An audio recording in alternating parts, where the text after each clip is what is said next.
Hi, everybody. It's been far too long since I narrated one of these.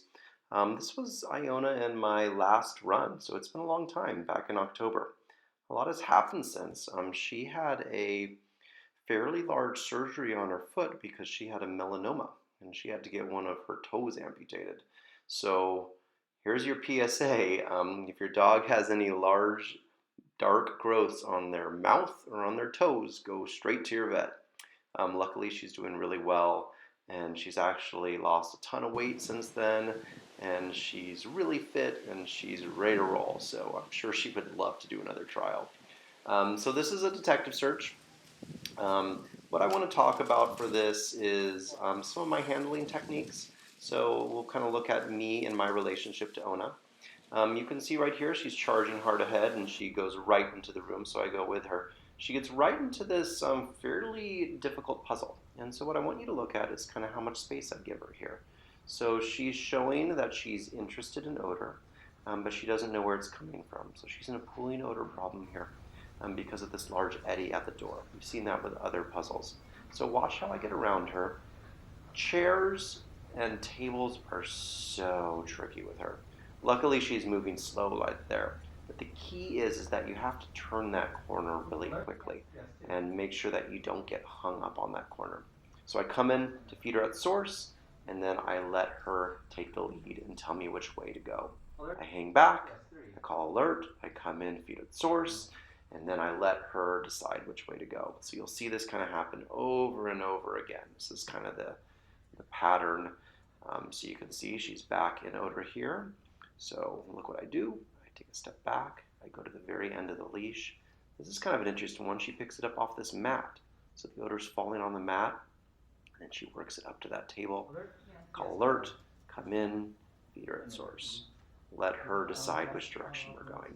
I had a question right there with the judge if the table was on or off limits. So if you're in the middle of a search and you don't know if something's on or off limits, just talk to the judge.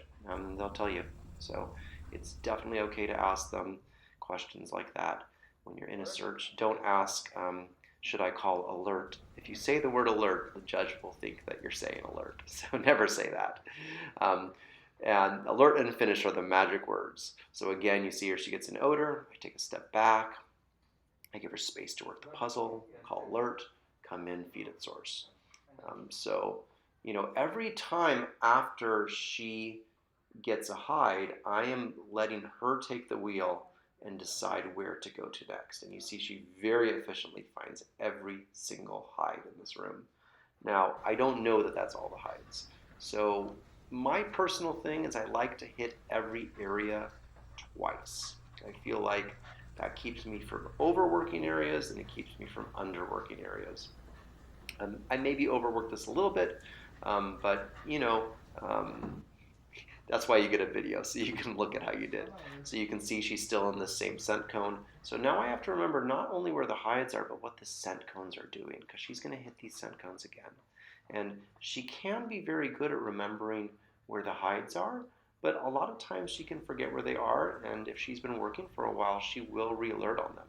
So it's my job to remember when she's in. So you can see there's a little bit of directed searching, so I'm asking her to search down this specific way, and then when she takes me over into this corner, I let her lead. But I do remember that we've already found that hide. We fuddle around in this area for a while. You can see that she's in odor here, and it really looks like she's trying to find a hide. So I let her work this. And in the back of my mind, though, I'm kind of thinking, I bet this scent cone is from that other hide that we found on that book on that shelf of books right there. So I'm kind of thinking in the back of my mind, but I want to give her some space. This is always tricky because this could end up in a false alert. But she ends up finding source, and I remember we found that already.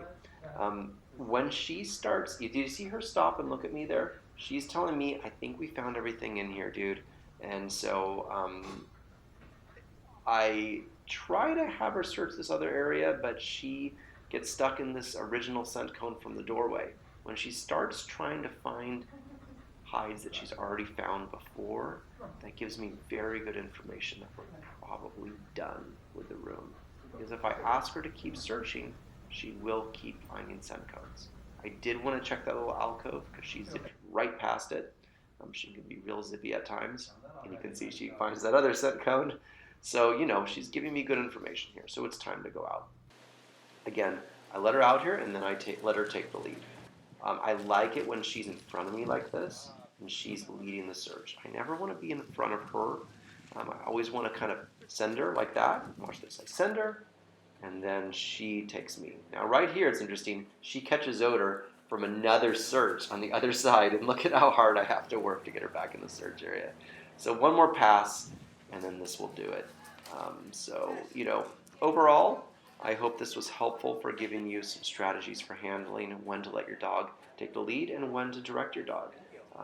And good luck with all of your detective endeavors.